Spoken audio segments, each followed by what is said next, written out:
Alors pour en revenir plus sérieusement à votre livre, donc c'est Mère qui courtise l'islam qui vient de sortir chez Tatami, Yoamikim Vilioka, on constate que la loi sur la séparation de l'Église de l'État et de l'Église de 1805 est absolument pas respectée, parce qu'on pourrait dire que le cultuel est devenu le culturel. Voilà, exactement. Techniquement, si ces maires-là respectent la loi, parce que ils financent les associations culturelles. Et il faut savoir que maintenant, dès qu'il y a un projet de mosquée, c'est toujours des grandes mosquées d'ailleurs maintenant les projets, il y a une partie réservée à évidemment l'espace de cultuel stricto sensu. Une partie réservée aux femmes. Oui, évidemment. Non, mais puisque la mixité n'est pas pratiquée dans les mosquées.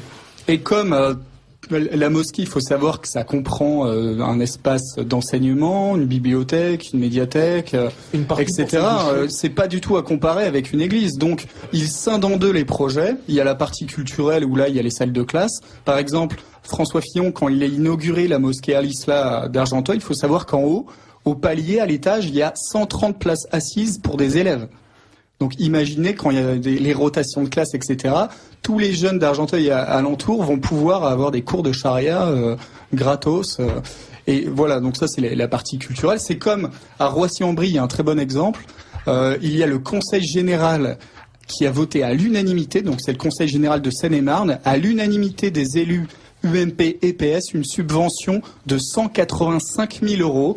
Et le conseil général PS, lors de l'inauguration, moi j'y étais à l'inauguration, il a dit que c'était un équipement, que c'était un équipement municipal. Alors il y a aussi toute une novlangue qui s'installe, parce qu'on parle d'associations culturelles, d'instituts culturels, d'équipements municipaux, de centres interreligieux. Il faut savoir qu'à Ouapi, le maire François Grosdidier, qui pourtant vient d'une droite que certains diraient extrême. Oui, je l'ai connu. Vous l'avez peut-être côtoyé il y a 30 ans, voilà. Au Parti des Forces Nouvelles, j'en parle, alors on a les mêmes infos. Eh bien, cette personne, lui, c'est 3 millions d'euros qu'il a ponctionné sur le budget municipal de Ouapi, qui est quand même pas une ville gigantesque. 3 millions d'euros, c'est considérable pour ce qu'il appelle un institut culturel où en fait il y a des salles de culte, etc. Et en plus, c'est l'UOIF. C'est une association qui dépend de l'UOIF, qui est notoirement la fédération musulmane, qui est inspirée par les frères musulmans.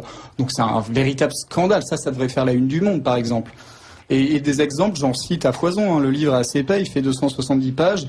Et c'est le fruit d'une enquête de 3 ans, dont des articles de l'Observatoire de l'islamisation, mais aussi d'autres informations qui sont exclusives dédiées au livre.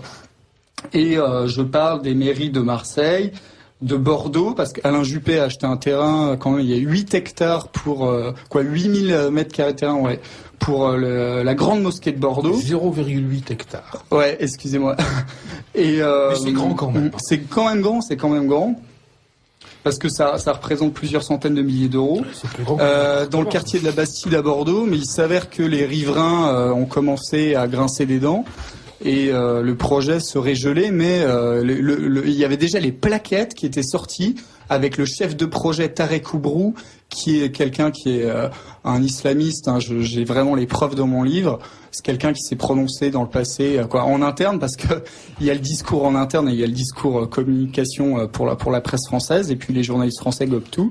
Mais il y a quand même des vidéos qui circulent sur Dailymotion, sur les sites de partage vidéo, où il se prononce pour la restauration du califat. Tous les musulmans doivent contribuer à restaurer ce califat, que la frontière est une méprisable hérésie entre les peuples musulmans, que l'islam est évidemment politique, etc., etc. Et il dit même, alors ça c'est une phrase que j'ai mis en exergue au début de mon livre, parce que c'est très révélateur, et puis Alain Juppé, j'espère qu'il lira le livre, et je pense, parce qu'il est quand même dans les plus grandes librairies de Bordeaux, à la librairie Mola, au Virgin Megastore de Bordeaux, donc je pense que s'il ne trouve pas, ses collaborateurs vont lui amener.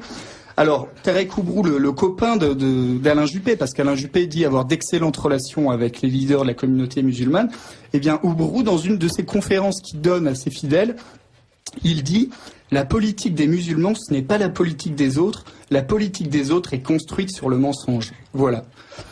Donc on a tout dit, ils veulent conquérir le pouvoir politique, ces gens-là. Enfin, je vous dirais que la politique d'Alain Juppé soit construite sur le mensonge, ce n'est pas nouveau.